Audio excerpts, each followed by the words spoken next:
The importance of autoimmunity is based upon the fact that we have some good treatments and we have some not so good treatments, but many people suffer from autoimmune problems. So the prototype being lupus, rheumatoid arthritis, Sjogren syndrome, scleroderma, and myositis. Approximately 2% of the country has rheumatoid arthritis. Approximately 2 million people have rheumatoid arthritis. The numbers for Sjogren's, myositis, and scleroderma are somewhat less. However, the total number of people with autoimmunity, it probably goes around 10 million if you include autoimmune thyroid disease, autoimmune liver disease, and all other organ systems such as myasthenia gravis and many others that I could name, but are probably not appropriate or necessary for this conversation. I just mentioned the epidemiology. The one important thing is that generally speaking, autoimmune diseases are more common in women than men. Women in lupus have 10 to 1 prevalence over men. It's important to identify these diseases because if they are identified early, they can be treated. People can have productive lives. And if they're not treated and people are falling through the cracks, then many people will unnecessarily be applying for disability, handicap parking placards. They will become a burden on society, and they just won't be happy or productive. This will lead to secondary problems such as depression, poor sleep, poor social interactions and relationships. I was now going to discuss 2 patients or cases. I was going to discuss lupus first. So, although I told you that lupus occurs approximately 10 to 1, women to men, I'll say a few things about lupus in addition to that. Blacks get lupus more than whites. Young black women get the worst lupus, while older white men get the most mild lupus. But there are exceptions to all these rules.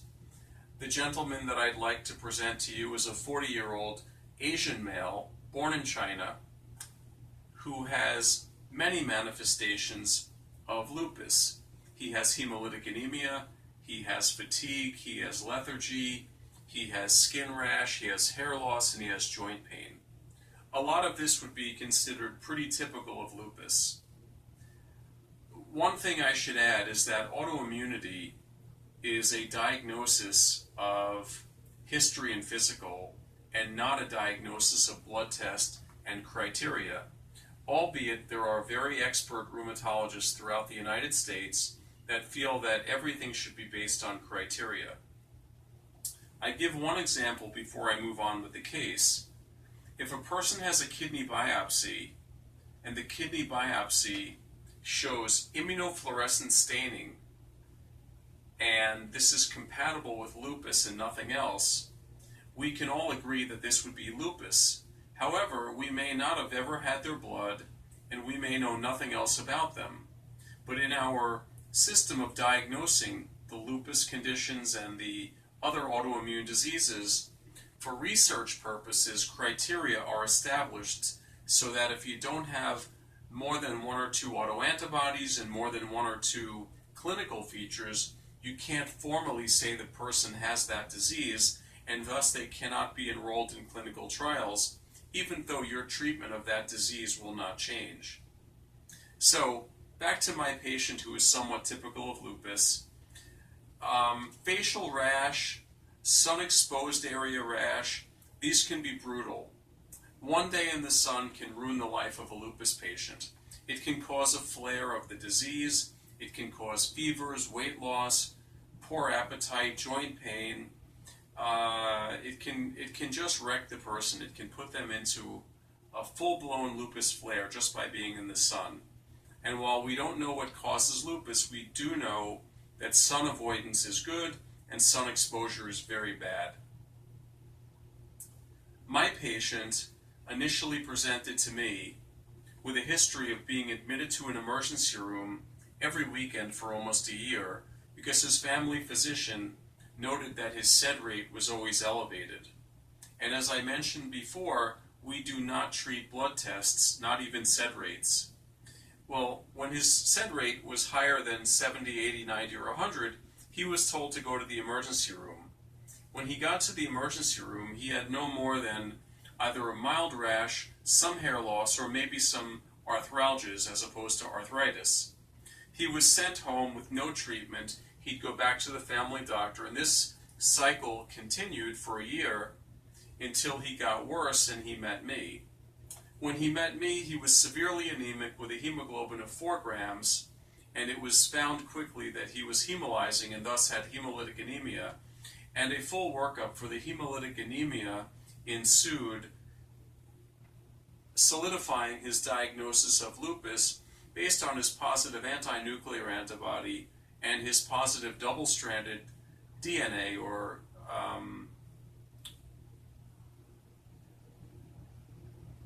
deoxyribonucleic acid.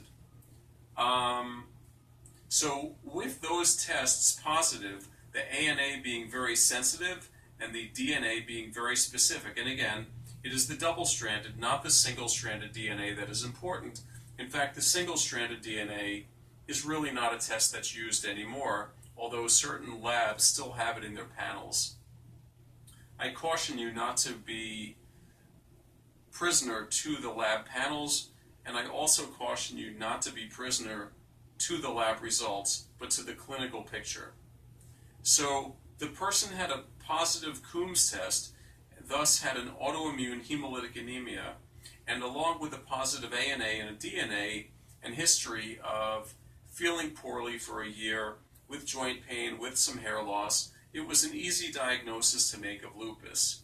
The treatment for lupus in all patients is hydroxychloroquine or Plaquenil. Typical dosing is 200 milligrams twice daily. The drug is considered extraordinarily safe. More than likely, the most common side effect would actually be graying of the skin, particularly in people that live in warm climates or sunny climates, in spite of their avoidance of the sun. Generally speaking, we are required to send people to eye doctors to make sure they do not get a retinopathy. For the board exam, it would be called a bullseye retinopathy, which is a classic board question in Plaquenil toxicity. But in reality, the drug is very safe. It was considered unsafe in higher doses when it was used many decades ago in the treatment of malaria. But since it's only used for autoimmunity these days, we really don't see blindness, myopathy, cardiomyopathy, or any of the other very rare side effects that have been associated with hydroxychloroquine.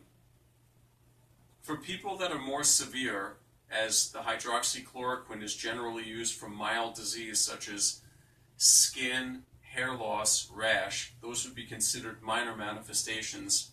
For the more major manifestations, which the two worst would be kidney involvement or brain involvement, and these require cytotoxic agents, namely cyclophosphamide, which can be given orally or IV. We use a lot of corticosteroids, prednisone or methylprednisolone. We use high doses for life-threatening conditions. We use low doses for non-life-threatening conditions. We sometimes will use prednisone as an adjunct or a bridge so that the person can achieve quick relief while the other drugs that take longer to work can be effective. In lupus arthritis, we use methotrexate. In lupus hemolytic anemia, in this particular patient, we're using IVIG. This is a burden on the patient because he must come in every month to get his IV infusion, which takes all day. In other lupus patients for refractory arthritis, we often now turn to a biologic drug called benlimumab, which is a BLyS inhibitor. BLIS is B lymphocyte stimulating factor. It is felt that lupus is a predominantly B-cell driven disease. Not much more to say about lupus other than the fact that my particular patient, he does receive daily steroids in the form of prednisone between 5 and 10 milligrams a day, hydroxychloroquine 200 milligrams twice a day. He also receives Imuran, which is azathioprine 150 milligrams a day, in addition to IVIG and benlimumab. This is the combination that keeps him alive and contains his life-threatening hemolytic anemia, and at the same time controls his hair loss, his skin rash, his joint pain. Now, he will probably pay a price for using so much prednisone for so long. So because of this, we have to monitor and control his cholesterol. We have to monitor and control his bone mineral density or risk of osteoporosis. We have to monitor for cardiovascular side effect and risk factor. We may recommend a baby aspirin. I think I've said enough about lupus. I perhaps spoke above the level of the second-year medical student, but hopefully you all understand. And if there are questions, you can email me. I would now like to briefly tell you about a rheumatoid arthritis case. Rheumatoid arthritis is actually a multi-organ disease with a predilection to the small joints in a symmetric fashion, typically or 80 to 90% associated with the antibody, which is a circulating rheumatoid factor. And it's felt that the immune response activates the synovium, it activates pro-inflammatory cytokines, which cause destruction of the joints, the joint lining, the bones. It should be noted that in cases of rheumatoid arthritis, there's involvement of the axial skeleton, which is the cervical spine, much more so than thoracic or lumbar. In fact, lumbar disease is almost considered an exclusion in rheumatoid arthritis. It's common to get lung involvement. Pleurisy would be very common. It's common to get lung nodules. However, a new lung nodule in a rheumatoid arthritis patient with known rheumatoid nodule or nodular lung disease, a new nodule would prompt an evaluation for lung cancer, because any new nodule cannot be assumed to be related to the original condition. People with rheumatoid arthritis can get severe skin manifestations, one being pyoderma gangrenosum, which is very severe. Long-standing untreated rheumatoid arthritis can lead to vasculitis with mononeuritis multiplex and or paralysis, skin sloughing, livedo reticularis can be seen. One of the important things about what I'm mentioning is everything that I'm saying can occur in rheumatoid arthritis, for the most part, can be seen in any of the autoimmune diseases. But if we take the typical rheumatoid arthritis patient, they generally will present as a young female or an older person. Again, more common, 4 or 5 to 1, female to male.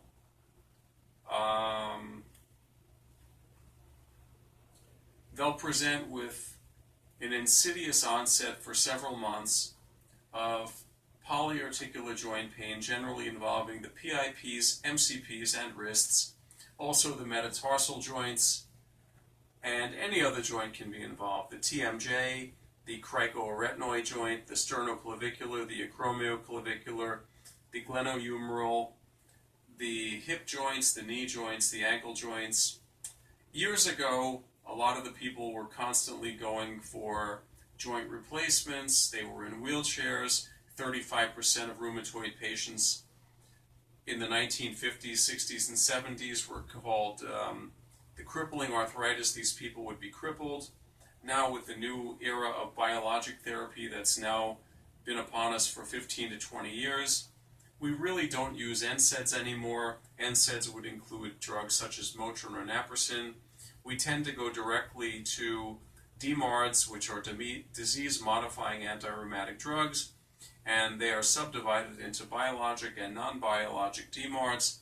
The DMARD of choice is methotrexate, which is a remitted agent, and in about 50% of patients, they can achieve remission with methotrexate, but only a very small percentage, about 11%, can stay in remission without the drug. With the addition of the biologic DMARDs, the class that you need to know about mostly would be the TNF-alpha inhibitors, or tumor necrosis factor alpha inhibitors, which either block or bind to TNF in the synovium and the serum of rheumatoid patients. And by drastically reducing tumor necrosis factor, we can put patients into remission. For those who don't have a favorable response after 6 months to a TNF inhibitor, we now have interleukin-6 inhibition, we have B-cell depletion, we have T-cell depletion, we have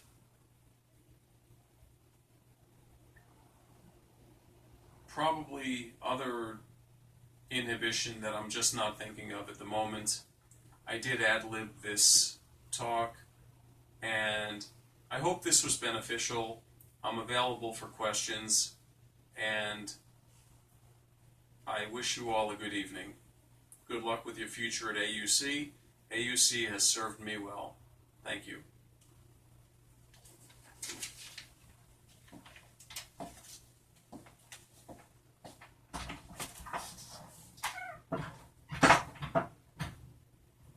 Jackie?